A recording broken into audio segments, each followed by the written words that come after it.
দিনে দুপুরে এভাবেই সন্ত্রাসী কর্মকাণ্ড চালিয়ে লক্ষ্মীপুরে বিশিষ্ট সংস্কৃতিকর্মী ও চিত্রশিল্পী এস.এম. জাহাঙ্গীরের বাড়ির সীমানা প্রাচীর তথা বাউন্ডারি ভাঙতে দেখা যায় প্রতিবেশী মোস্তফা ও তার ছেলে রাকিব সংঘবদ্ধ সন্ত্রাসী দল নিয়ে। আমার 3 বারে বাড়ি মানে লাথি দিছে, বাড়ি দিছে, আমার গায়ে আসি পড়ছে, আমার হাতে আসি পড়ছে। ওরা যেভাবে হুমকি ধমকি দিছে আমরা তো ভয়ে সবাই। কি বলে হুমকি ধমকি দিছে? ওরা বলতেছে যে আমরা যদি বাসা থেকে বের হই আমাদের উপর আক্রমণ করবে, এরপরে আমাদেরকে গুম করে ফেলবে, হত্যা করে ফেলবে। তোরা আমাদেরকে চিনস, আমরা কত দূর যেতে পারি, আমাদের রাজনৈতিক একটা পাওয়ার আছে। ওরা এগুলা বলে আমাদের উপরে হামলা করতেছে। আমরা নিজেদের মতো বাসাতে ছিলাম, হঠাৎ করে আমাদের উপর আসি আক্রমণ। এটার আমরা সুস্থ বিচার চাই। এখান পর্যন্ত আমাদের বাউন্ডারি ছিল, আর যারা ওই পাশে আঠিয়াতলি তারা এসে আমাদের এটা বাউন্ডারিটা ভেঙে দিছে।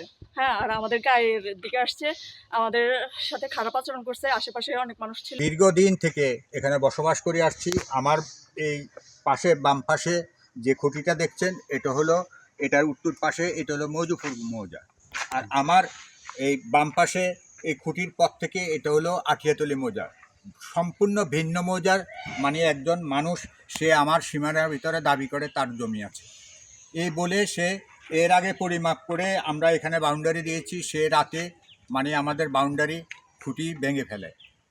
সর্বশেষ এসে আজকে আমাদের আবার সেই পুনরায় বাউন্ডারির আমাদের যে বাউন্ডারি ছিল, টিনের বেড়া ছিল, তারা অনেকজন মানে গুন্ডা পান্ডা নিয়ে এসে, সন্ত্রাসী নিয়ে এসে আমার বাড়ির বাউন্ডারি ভেঙে ফেলে। কারা তারা?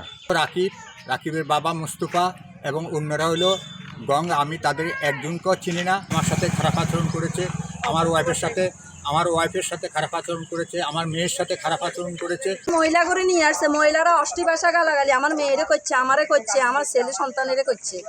আমারে খুব আমারে জোতা দিয়ে ফিটবো, আমারে মারবো, ধরবো, লাত্তি দিছে। আর টিন যে ওনার গাত পড়ি, ওনার হাত নাকি সার্ভেয়ার ধারা জমির সঠিক পরিমাপ করে সীমানা নির্ধারণ করা হলেও তা মানতে চান না মোস্তফা ও তার ছেলে রাকিব গংরা।